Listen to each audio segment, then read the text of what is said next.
Bom, o Brasileirão, embora já esteja quase definido o campeão e as vagas na Libertadores também, mas tem vaga ainda e tem luta contra o rebaixamento ainda.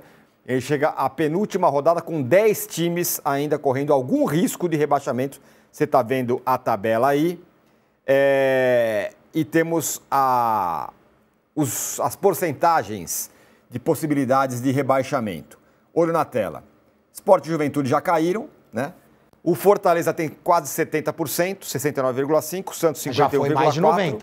Já foi mais de 90%, exatamente. Percentual é percentual, ele vai mudando. Santos 51,4%, Inter 40,8%. O Inter também já foi 5%, agora é 40,8%. Você não tem a impressão hoje que é de mais de 40%? Muito mais. Não. O Vitória também já foi 90 e tal, agora é 30,6%. Ceará 7,5% também era 0 outro dia. 0, E o Bragantino 0,15% são os dados da Universidade Federal de Minas Gerais. Por que o Vasco e o Atlético Mineiro não estão aí, apesar da mesma pontuação do Bragantino? Eles têm 2 vitórias a mais. Sim. Isso faz muita diferença. E os próximos jogos da turma aí? O Bragantino pega o Vitória e o Internacional. Provavelmente ele vai definir vai ajudar a definir o rebaixado. O São Paulo também, né? Pega o Vitória e o Internacional.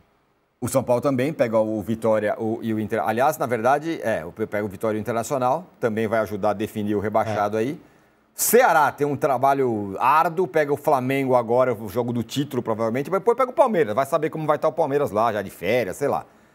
O Internacional pega o São Paulo e o Red Bull Bragantino. O Vitória pega o Bragantino e o São Paulo. O Santos pega o Juventude e Cruzeiro. E o Fortaleza pega o Corinthians e o Botafogo. A gente tá falando de números, né, Júlio? Mas os números do Fortaleza são enormes, 69,5%. Mas se eu tivesse que apostar minhas fichas em quem ia cair, eu apostava mais no Inter hoje. Claro, porque o Inter não tá jogando nada, trocou de técnico. A gente não tem a menor ideia do que vai ser o Inter com o Abelão. E o Fortaleza era o pior time do campeonato. O Fortaleza jogava pior do que o Sport. Quando surge aquele jogo contra o Flamengo, hein, Arnaldinho? Surge aquele jogo contra o Flamengo que o Felipe Luiz escala os titulares, não deveria. 7. E aí o Fortaleza ganha aquele jogo e desde então não perdeu mais. Né? Isso. Encontrou a confiança. Mas eu acho a tabela do Fortaleza difícil, porque a questão é, vamos lá, o Fortaleza pode ganhar do Corinthians, tem muita gente que acha que vai ganhar, eu não acho que seja tão clara assim essa vitória, e o Ceará perder do Flamengo, que talvez seja o resultado mais previsível de todos esses jogos aí que a gente viu na tela agora há pouco. Se isso acontecer, o Fortaleza ainda assim não passa o Ceará. Empata em pontos, empata em vitória e tem uma diferença de saldo muito grande. Então, a questão é, quem tem 43 pontos, mesmo quem tem 41, já tem os pontos. O Fortaleza, boa fase, etc e tal, mas ele tem que buscar esses pontos.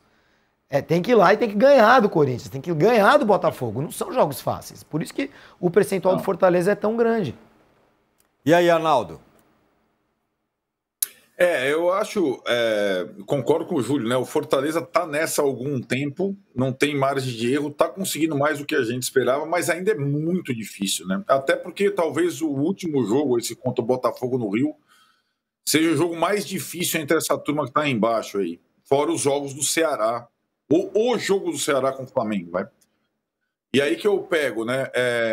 Essa possibilidade que o Júlio desenhou sobre os times de Fortaleza, o Fortaleza e o Ceará, nessa próxima rodada, do Ceará perder para o Flamengo no jogo do título e o Fortaleza ganhar do Corinthians, se igualando em pontos para a última rodada, se, para mim, der a lógica, o Santos ganhar do Juventude rebaixado, o Vitória ao menos pontuar em Bragança, e o Inter do Abel, com o São Paulo na Vila, Bruno Arleu, etc.,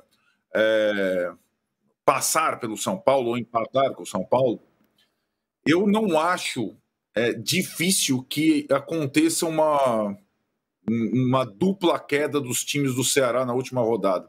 Rapaz. Vai depender muito do Palmeiras. Vai depender muito do Palmeiras, como o Palmeiras vai encarar, como o Palmeiras vai jogar. Mas é isso. Para mim, ainda caem Fortaleza, e aí, para mim, é ou Inter ou Ceará na segunda vaga. Acho que o Santos, com aquela cesta mágica, deu tudo certo, já se salvou. Acho que o Calma. não já se salvou porque ele tem que ir lá e ganhar, O Santos, né? no ano que caiu, ele já tinha se salvado também. De repente, ele perde um jogo completamente maluco lá e cai. Exato. A tabela ela é muito imprevisível e assim, os pontos não foram ganhos ainda. Isso. Mas acho que a tendência é que Santos e Vitória não caiam. Mas esses pontos precisam ser ganhos, né? Sim. Dá tudo errado lá em Caxias. Menino Ney expulso por reclamação. Um monte de coisa pode acontecer de errado. Eu tô com o Arnaldo. Pra mim, a tendência é Inter e Fortaleza caírem.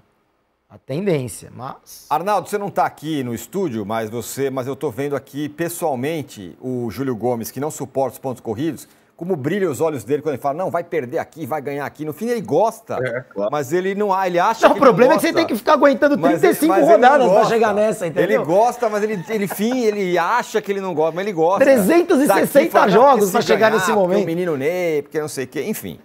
Essa é uma outra história. Bom, Oi? Eu sei. É isso. Ele queria... o campeonato do Júlio Gomes, o Flamengo ia jogar o mata-mata com o São Paulo. O Flamengo tem 75 pontos e o São Paulo tem 48. Olha que maravilha. Olha que coisa legal. Olha que maravilha. Exato. Tá vendo que coisa maravilhosa?